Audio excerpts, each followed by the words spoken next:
کوئی بھی آیت، یہ نہیں کہ صرف میں کوئی خاص آیت کا ذکر کر رہا ہوں، ایک آیت. اور سال میں 53 جمعہ ہوتے ہیں تقریباً، 52 53، کسی سال 52 ہوتے ہیں، کسی سال 53 ہو جاتے ہیں، تو سال میں 53 آیتیں بنتی ہیں.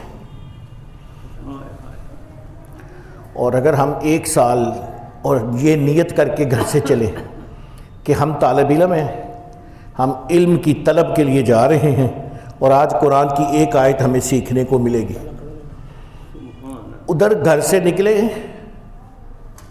راستے میں سے ہی فرشتوں نے پر بچھانے شروع کر دی، ہر قدم کے بدلے نیکیاں ملنی شروع ہو گئی. جمعے کا ثواب اپنی جگہ پہ، مسلمانوں کو یہ بہت بڑا فائدہ ہے کہ وہ نیت کریں، چیخ مار رہے ہیں،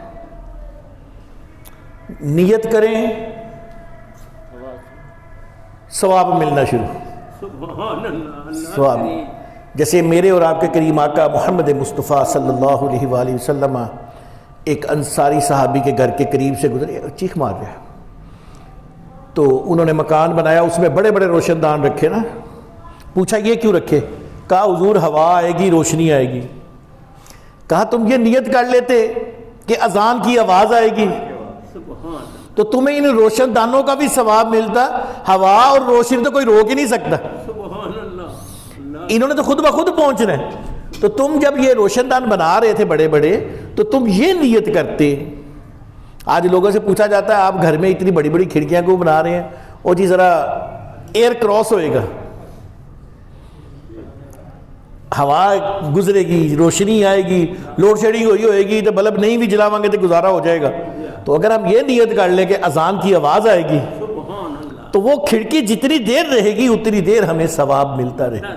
صرف نیت، کھڑکی تو بننی تھی، گھر میں کھڑکی تو بننی ہے، کھڑکی کے بغیر گھر ہوتا ہی نہیں ہے. تو نیت جو ہے نا، یہ اگر ہم نیت کر لیں کہ ہم جمعہ پڑھنے جا رہے ہیں تو ہمیں ایک آیت سیکھنے کو ملے گی، اور جو اور کچھ مل جائے گا. جیسے ابھی آپ کو ایک حدیث سنا دی، ابھی بخاری شریف کی ایک حدیث جس کے اوپر آج ہم ڈسکس کریں گے انشاءاللہ تعالی. دو محفلیں، لوگ کہتے ہیں جی مسجد میں اکٹھے ہو کے کیوں بیٹھتے ہو؟ ہم لوگوں کو ہر چیز حدیث سے ملتی ہے، قرآن سے ملتی ہے. حضور اپنے دولت خانہ سے باہر تشریف لائے تو مسجد کے اندر 2 محافل ہو رہی تھی. ایک جگہ صحابہ بیٹھے تھے اکٹھے اور ذکر کر رہے تھے، اللہ کا ذکر کر رہے تھے، اور ایک جگہ صحابہ بیٹھے تھے وہ تعلیم حاصل کر رہے تھے، علم کی باتیں ہو رہی تھی، علم کی بات ہو رہی تھی. اب تھوڑی دیر اس محفل میں بیٹھے، کہا ماشاءاللہ بہت اچھی محفل ہے.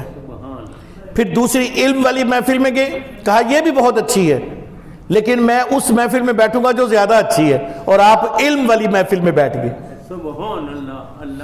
پتہ چلا ذکر کرنا بھی بری بات نہیں ہے.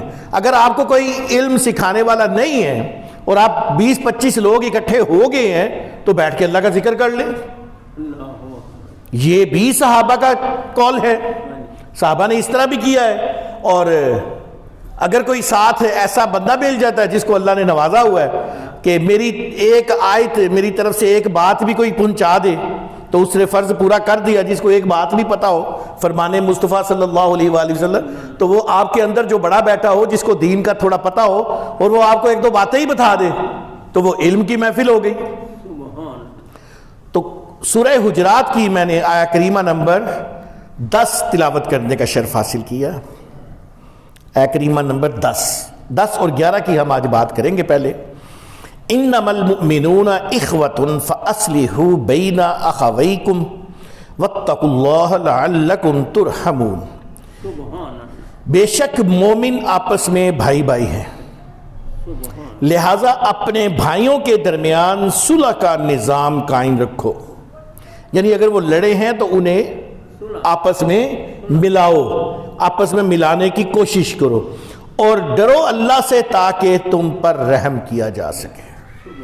اور ایک تو صلح کرواؤ اور دوسرا اللہ سے ڈرتے رہو، پرہیزگاری اختیار کرو تاکہ تم پر رحم کیا جا سکے. اور آیہ کریمہ نمبر 11 تھوڑی سی لمبی ہے، ٹکڑے ٹکڑے کر کے آپ کے سامنے ترجمے کے ساتھ رکھتا ہوں. یا ایھا الذین آمنوا لا یسخر قوم من قوم عسى ان یکونوا خیرا منہم، اے ایمان والو، یا ایھا الذین آمنوا، جہاں پہ بھی یہ بات آئے گی وہ ایمان والوں سے بات ہوگی۔ لوگ مذاق نہ اڑائیں ایک دوسرے کا مذاق نہ اڑاؤ، ممکن ہے وہ ان سے بہتر ہو، جس کا آپ اور میں مل کے مذاق اڑائیں ممکن ہے وہ ہم سے کہیں بہتر ہو۔ ہم دوسرے کو جو برا سمجھتے ہیں ہم اپنے آپ کو کیوں نہ برا سمجھیں اور دوسرے کو اپنے سے بہت اچھا سمجھیں۔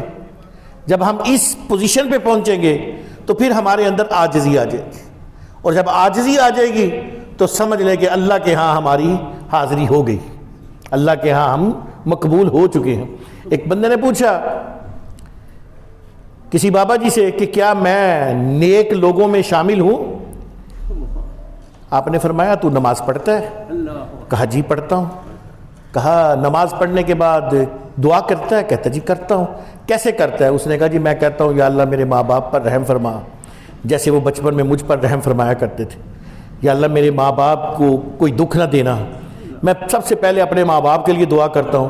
تو آپ نے کہا تو بہت نیک ہے۔ وہ کہنے لگا جی یہ کیا سند ہوئی؟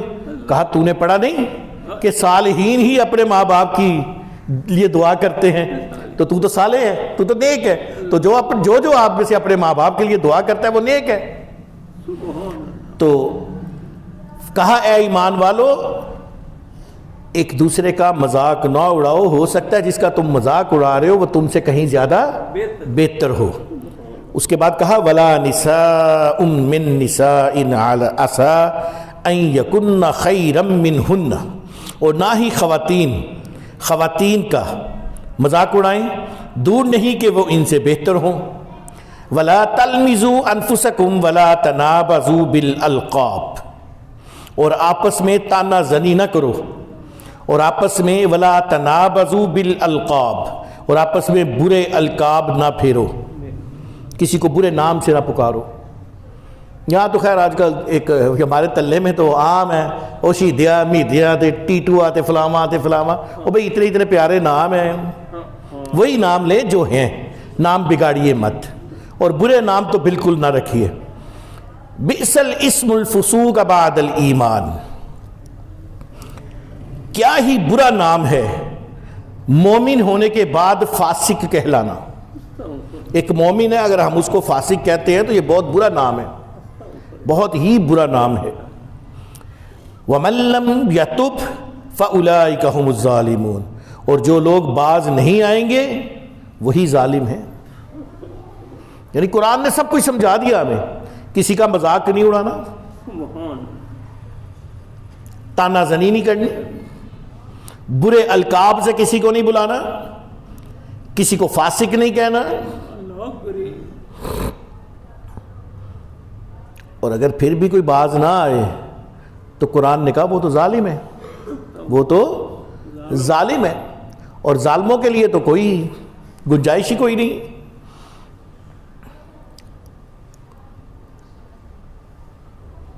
اللہ تعالیٰ مجھے اور آپ کو یہ آیتیں سمجھنے کی توفیق عطا فرمائے۔ توفیق تو اللہ نے دینی ہے، ہم نے تو کوشش کرنی ہے۔ میں نے اپنی کوشش کر دی، آپ کو دونوں آیتیں ترجمے کے ساتھ اور تھوڑی سی ایک دو احادیث کی روشنی میں بات بتا دی۔